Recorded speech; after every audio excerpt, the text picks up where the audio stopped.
प्राणर ठाकुर मोर परम पूज्यनीय श्री श्री बड़मा, परम पूज्यपाद श्री श्री बड़दा, परम पूज्यपाद श्री श्री आचार्य देव और गुरु परिवार सभी चरण पंकजरे मोर विनम्र शतकोटी प्रणाम जनाए। मोर यही वीडियो देखुथिबा समस्त इष्टप्राण भाई और माँ माननकु मोर आंतरिक प्रीतिपूर्ण और आनंदित जय गुरु भल पाइबा और प्रणाम जनाए। आजिर वीडियो देखिबा पूर्वरु जदि आपण ए चैनल रे नुआ अछंती तेबे प्लीज चैनल टी को सब्सक्राइब करने को भूलंतुनी। मु पूर्व वीडियो रे प्रातः विनती प्रार्थनार ओडिया अनुवाद अपलोड करिथिली। आजिर एही वीडियो रे संध्या विनती प्रार्थनार ओडिया अनुवाद पढ़ी सुनाउछि। प्रार्थनार विशेष अर्थ अछि। प्र अर्थात विशिष्ट बा श्रेष्ठ, अर्थना अर्थात निवेदन। तेबे प्रार्थना अर्थ विशिष्ट बा श्रेष्ठ निवेदन। यह केवल पाटी रे नुहे हृदय करा जाए, कारण जो माने कथा कहि न पारंती भगवान सेमानकर प्रार्थना मध्य शुणी थांती। ईश्वरंकर सम्मुखरे निजर मन एवं हृदय कथा कहिबा ही हेउची प्रार्थना। तेबे आसंतु शुनिबा। बार बार करू विनती राधा स्वामी आगे, दया करो दाता मेरे चित चरण न लागे। राधा स्वामी को सम्मुखरे बार बार विनती करे, हे दाता मोते दया कर, जेपरी चरण रे चित लागी रहे। जन्म जन्म रही भूल में नहीं पाया भेदा, काल कर्म के जाल में रही भोगत खेदा। जन्म जन्म भूल भितरे थाई तत्व पाई नहीं, काल एवं कर्मर जाल रे पड़ी दुख भोग करुछि। जगत जीव भरमत फिरे नित चारों खानी, ज्ञानी जोगी पील रहे सब मन की घानी।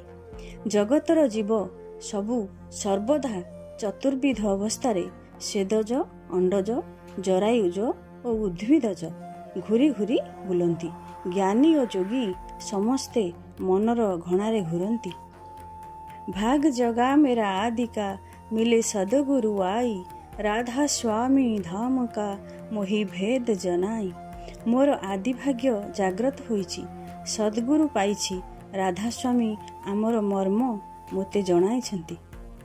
ऊंचा से ऊंचा देश हाय ओहो अधर ठिकानी, बिना संत पाउए नहीं सुत शब्द निशानी। सेही देश उच्चरु उच्च एवं यहा सर्वोच्च स्थान, संत व्यतीत अन्य केही सुरत शब्दर संधान पाए नहीं। राधा स्वामी नाम की मोहि महिमा सुनाई, विरह अनुराग जगाय के घर पहुँचु भाई। राधा स्वामी नामर महिमा मोते सुनाइछंती, विरह एवं अनुराग जाग्रत करी मोते घरे पहुँचाइछंती। साधु संग कर सार रस मैंने पिया ओ घाई, प्रेम लगा गुरु चरण में मन शांत न आई। साधु संग करी मु सार रस आकंठ पान करिछि, गुरुंकर चरण रे मोर प्रेम जाग्रत होइछि, किंतु मन शांत होई नाही।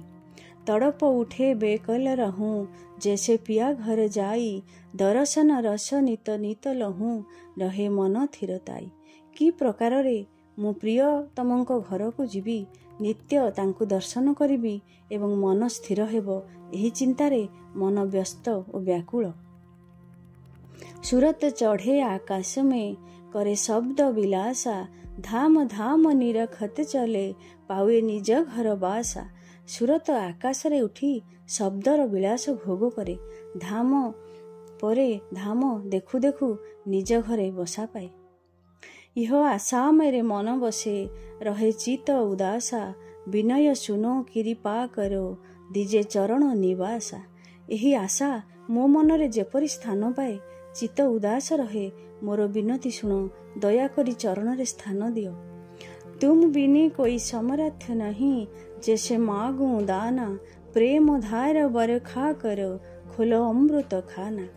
तुम भिन्न समर्थ पुरुष आउ केही नाही, जहांक निकटरे रही दान भिक्षा करिबी, प्रेमर धारा वर्षण कर, अमृत भंडार खोली दियो। दीन दयाल दया करो मेरे समर्थ स्वामी, शुकर करूँ गाओत रहूँ नित राधा स्वामी। हे दीन दयाल सर्वशक्तिमान प्रभु दया कर कृतज्ञतार सहित नित्य राधास्वामी नाम जेपरी मु गान करे। एई थिला संध्या विनती प्रार्थनार ओडिया अनुवाद। एहीपरि भिडियो सब देखिवा पई भिडियोटी को लाइक और शेयर करंतु एवं चैनल टी को सब्सक्राइब करंतु। शेषरे समस्तंकर पंच महाजीवनर मंगल पाई दयालंक निकटरे प्रार्थना जणाई रहुछि। जय गुरु।